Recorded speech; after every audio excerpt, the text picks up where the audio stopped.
Bonjour tout le monde, j'espère que vous allez bien. Beaucoup de points vont être abordés dans cette vidéo. On va parler des anticipations qui ont évolué depuis la précédente vidéo. On va parler du potentiel risque de récession. Je ne sais pas si vous vous souvenez des vidéos précédentes. Aujourd'hui, ça fait un petit peu plus de 6 mois.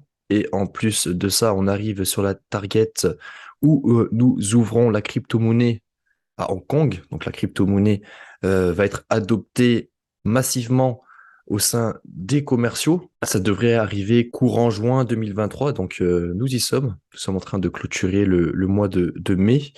Et nous arrivons aussi sur des niveaux de retour en zone de rechargement de short avec toujours une récession qui nous pend au nez. Nous avons vu il y a à peu près 6 mois la courbe des taux qui s'était inversée.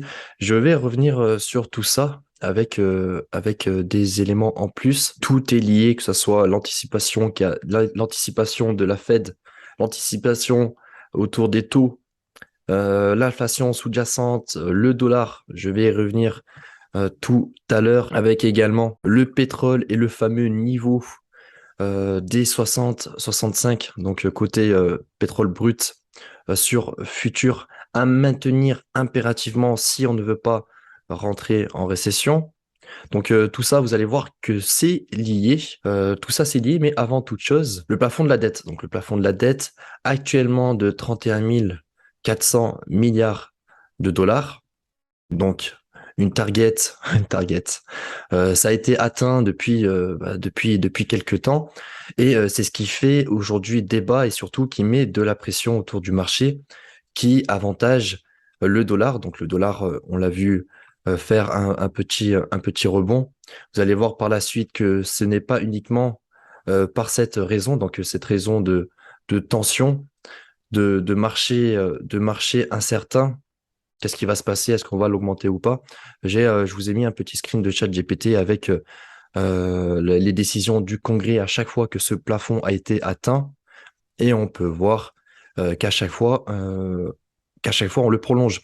Donc c'est une inquiétude, on va dire un petit peu fantôme. On le sait tous qu'à chaque fois qu'on arrive au plafond, celui-ci est amplifié de plusieurs milliers de milliards et on continue de réinjecter, etc. Donc, je reviens juste là-dessus. On a trouvé quelques billets supplémentaires pour rallonger la décision jusqu'au 5 avril. Donc, ça arrive d'ici 5 jours.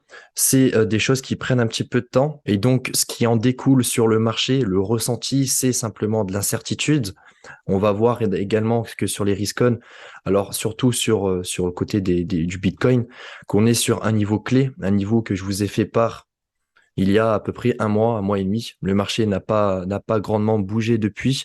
Le niveau des 25 000 dollars qu'il faut tenir impérativement. Donc, bon, cette petite zone verte, je pourrais l'étaler.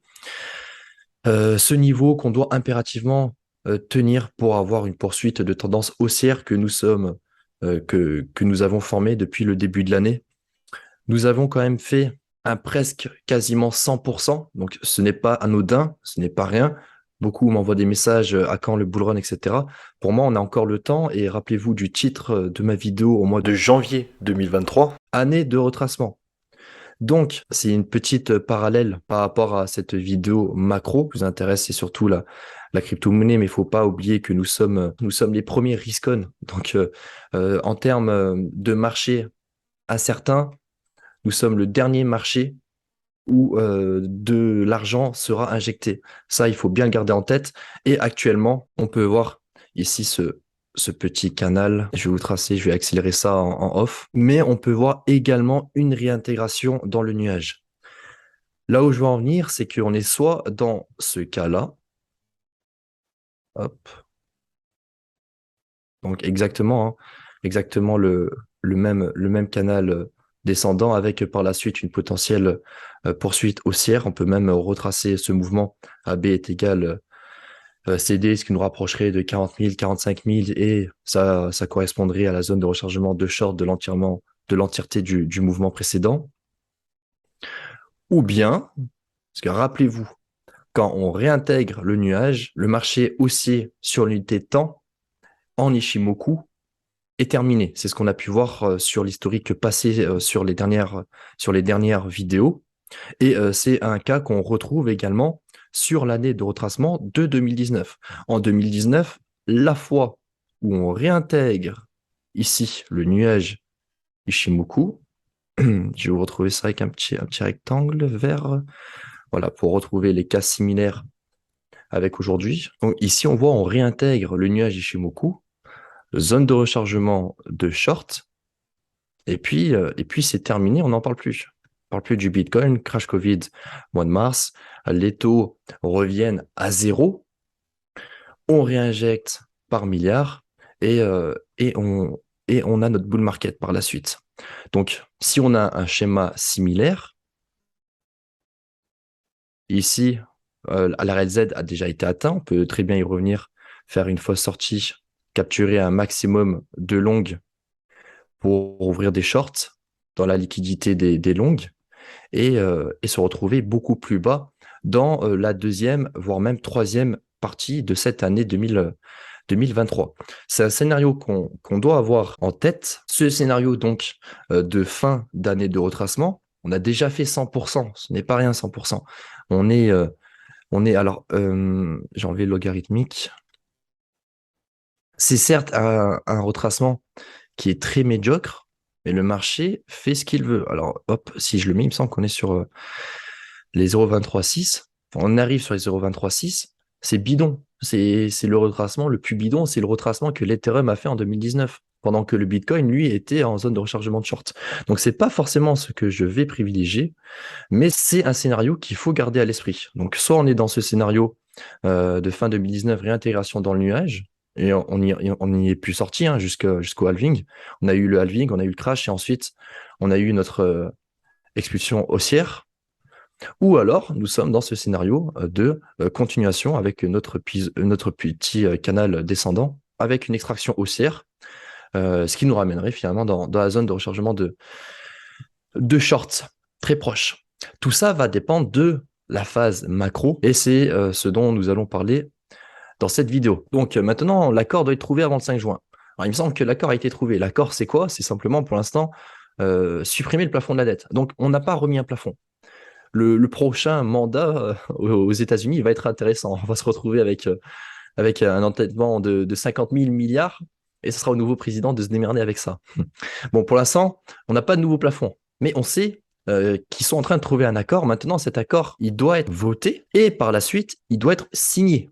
Donc, on a 5 jours, beaucoup de volatilité, beaucoup d'incertitudes, mais selon moi, depuis 1917, ce plafond de la dette a été augmenté.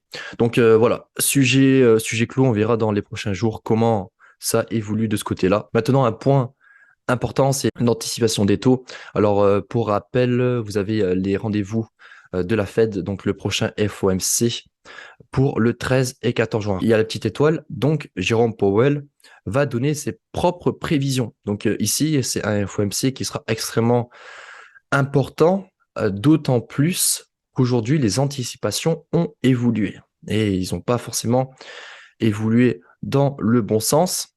Aujourd'hui, actuellement, on price, donc nous sommes à 5,25, on price pour le prochain FOMC une augmentation de 0,25, ce qui nous ramènerait à 5,50. Donc une dernière augmentation des anticipations des taux, chose qui n'était pas le cas il y a une semaine, 3 semaines, un mois en arrière.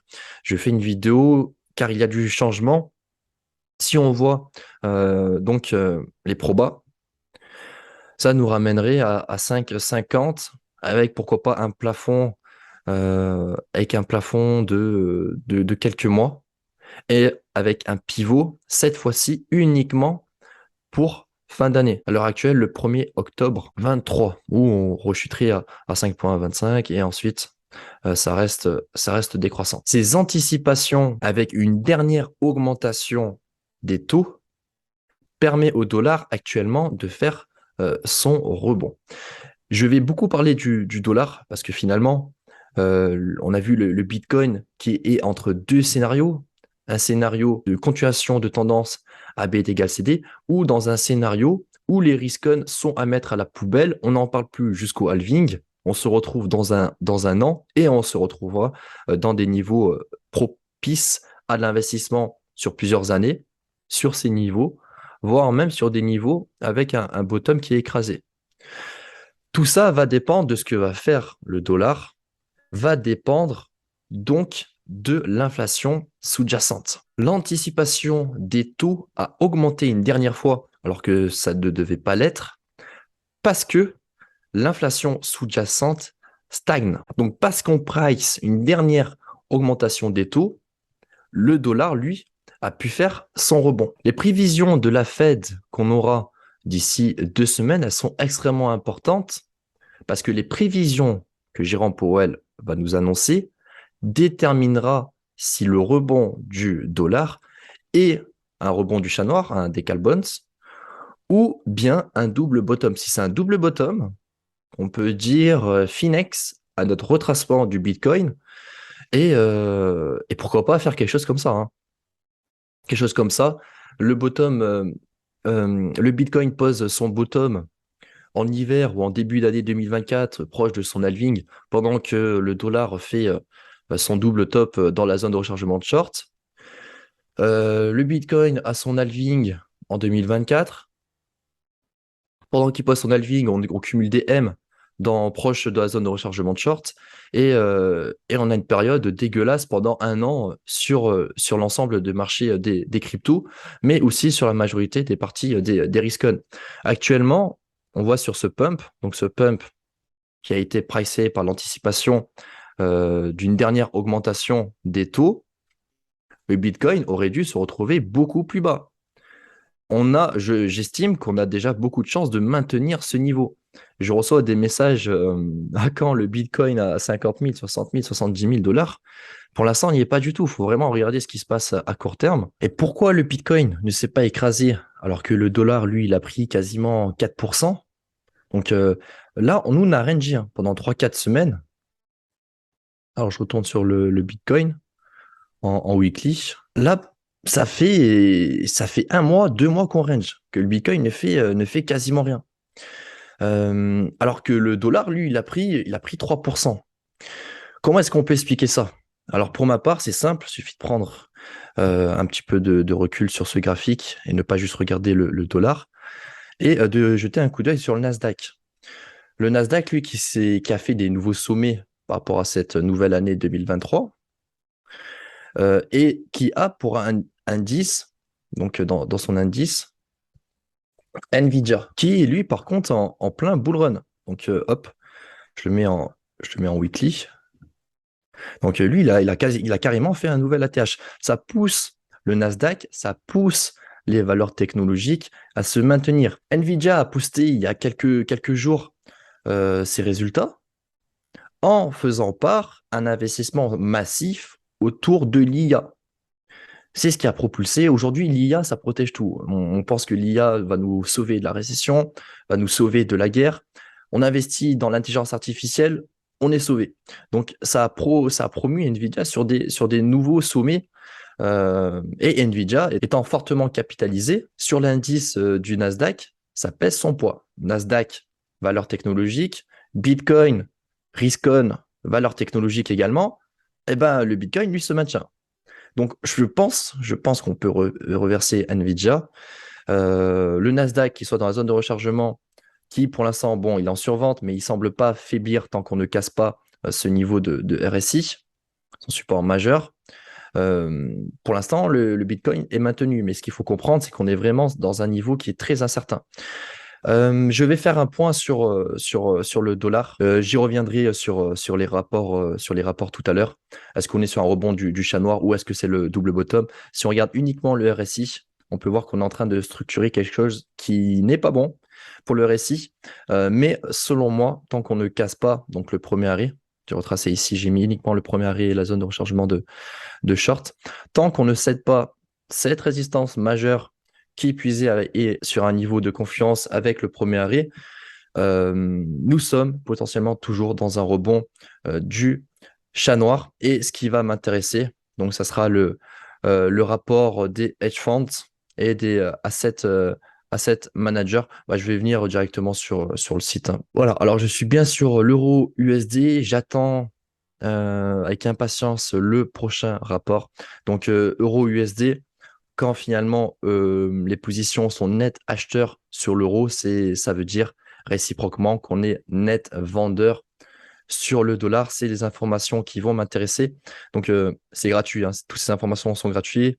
Je combine donc les futurs et les options. Et pour avoir un petit peu de recul, je suis sur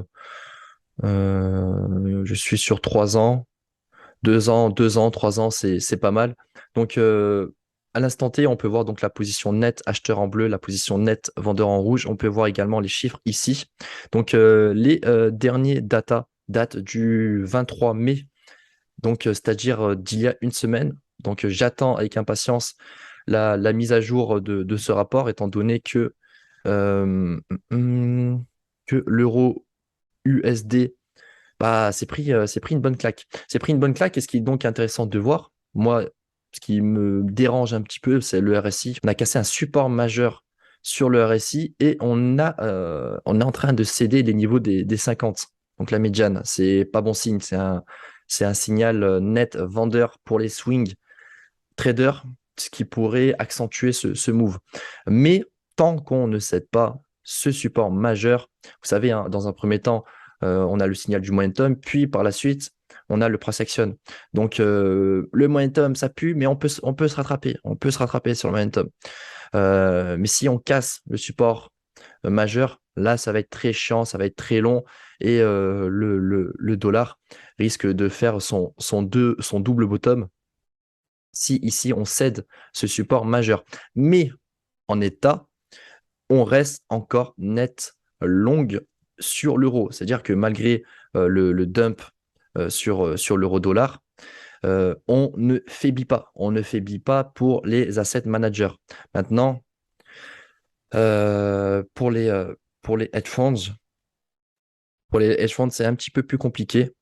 Vous voyez ici, la position short a pris l'ascendant sur les positions longues. Alors, ça reste minime comparé à ce qu'on peut retrouver sur l'écart des asset managers en termes de volume notamment. Donc, pour moi, on est dans une position relativement neutre. Tant qu'on ne cède pas ce niveau, pour moi, l'euro reste fort face au dollar sur du moyen terme. À court terme, à court terme, en termes de momentum, c'est pas bon, mais c'est ce qui peut donner de l'espoir à que ce niveau ne soit pas un double bottom, malgré que le momentum, lui, nous indique le contraire. La seule information qui pousse à croire que c'est un rebond du chat noir, Dead Cat Bonds, bah, c'est finalement la position des asset managers qui, eux, sont toujours longues côté l'euro et parallèlement short côté dollar. Il faut à tout prix maintenir ces niveaux, donc le niveau des 0,38,2. Bien entendu, le premier arrêt aux alentours des 106 dollars, j'ai mis une petite alerte.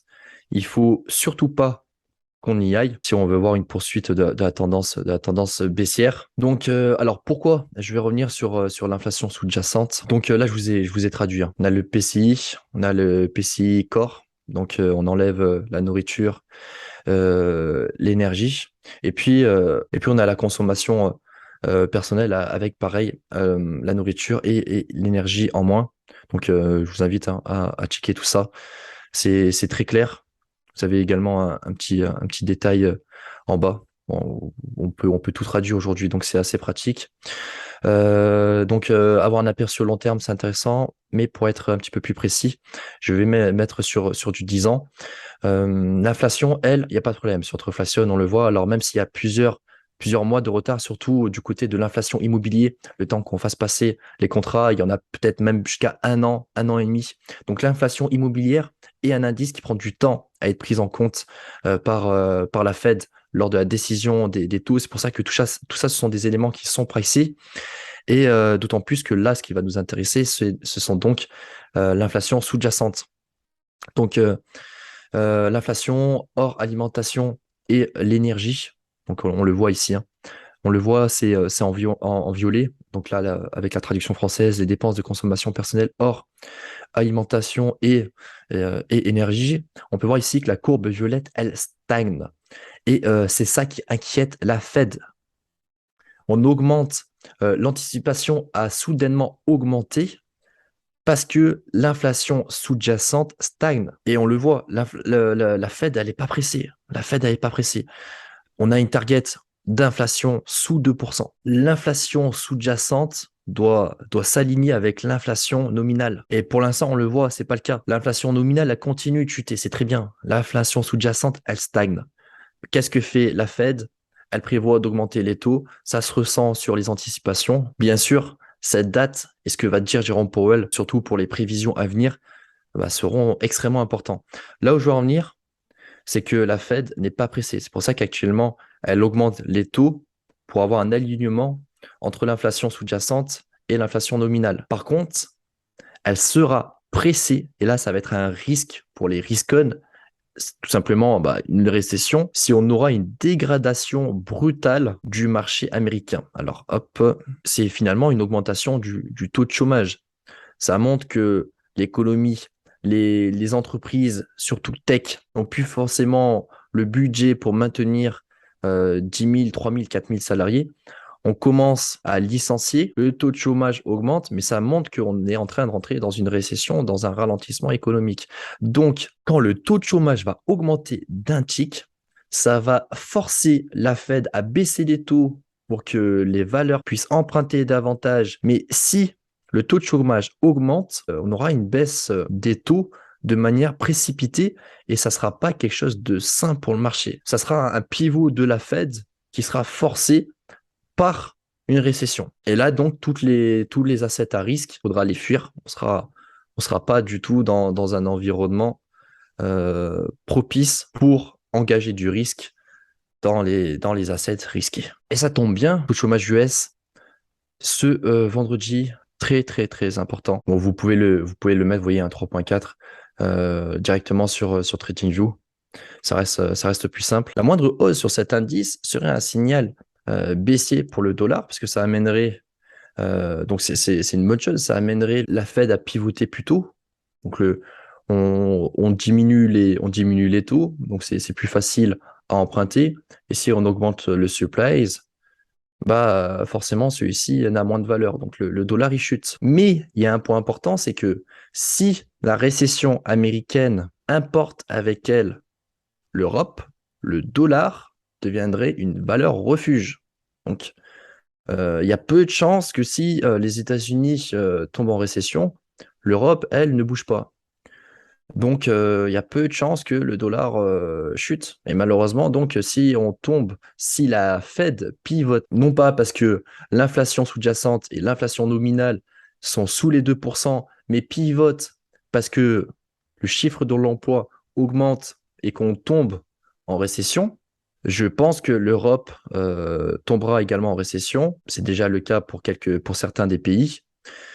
Et donc que le dollar, lui, se renforcera et le double bottom sur notre cher dollar sera posé. Donc la question la plus importante, quand la Fed pivotera, ça, c'est pas forcément si important que ça.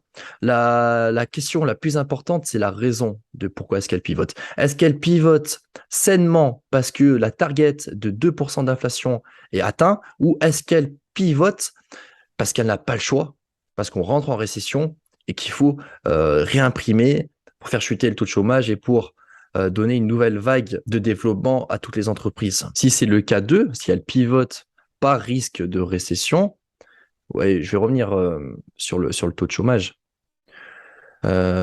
Ici, 2020, donc petite récession du crash Covid du mois de mars.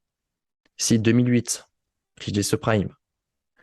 Ici, dans les années 2000, le taux de chômage explose à chaque récession. C'est pour moi le dernier critère avant que ça arrive. Je reviens ici. Alors, c'est pas pour FUD, etc. Parce que ici, on a vu un scénario sur la zone de rechargement de short, d'où cette vidéo. On a également Shanghai. Pour moi, c'est un gros sell the news pour Hong Kong. Pourquoi il y a 4 mois, 5 mois, on n'en entendait pas beaucoup parler. Sell the news, un petit peu mitigé, pourquoi pas. Aujourd'hui, tout le monde attend ça. Tout le monde attend le mois de juin. Même si des altcoins en monthly sont très belles, hein. On peut voir des W même monthly sur certaines altcoins, mais on peut très bien ranger encore. On peut très bien encore ranger pendant 6 mois. En tout cas, pour clôturer, donc en fonction de ce que la Fed fera, en fonction de comment va évoluer l'inflation sous-jacente, parce que la Fed prend ses décisions en fonction de ça, en fonction de comment évolue le marché du travail, avec notamment l'indice le plus important, le taux de chômage, qui pour l'instant est très bon. Pour l'instant, on n'est pas dans un risque de récession. D'ailleurs, un point que j'ai failli oublier vis-à-vis du pétrole, je vais revenir là-dessus. C'est vrai que je ne suis pas revenu. Donc le dollar monte parce que les anticipations ont changé. Les anticipations maintenant prévoient une dernière augmentation des taux. On prévoit une dernière augmentation des taux parce que l'inflation sous-jacente inquiète, étant donné qu'il reste stagne. On voudrait les voir baisser. Et donc, forcément, si on augmente les taux, on achète moins de pétrole. Pas le moment pour acheter le pétrole. Peut-être que même on va pas augmenter le plafond de la dette. Donc, si on n'augmente pas le plafond de la dette, à savoir, hein, les Américains aujourd'hui, donc les banques américaines ne peuvent plus emprunter de l'argent si le plafond de la dette n'augmente pas. Ils font défaut. S'ils font défaut, il n'y a plus de sous dans les caisses. Il reste 50 milliards. Il reste 50 milliards.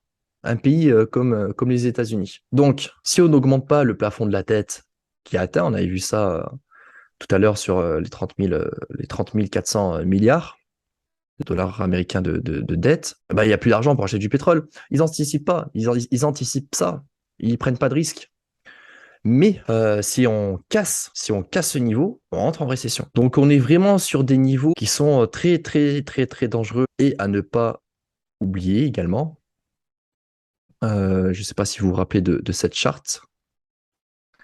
Donc, 2023, année de bottom. Année de récession peut-être. Donc voilà, alors je vous ai donné pas mal d'éléments. Pour récapituler, si l'inflation sous-jacente ne chute pas dans les 2-3 prochains mois, le dollar fera son double bottom. Ça sera un double bottom validé, ce ne sera pas un rebond du chat noir et on va se retrouver au moins dans la zone de rechargement de short. K1, si prochainement, dans les 2-3 prochains mois, l'inflation sous-jacente s'aligne avec l'inflation nominale, le dollar formera un decal bonds, le rebond du chat noir.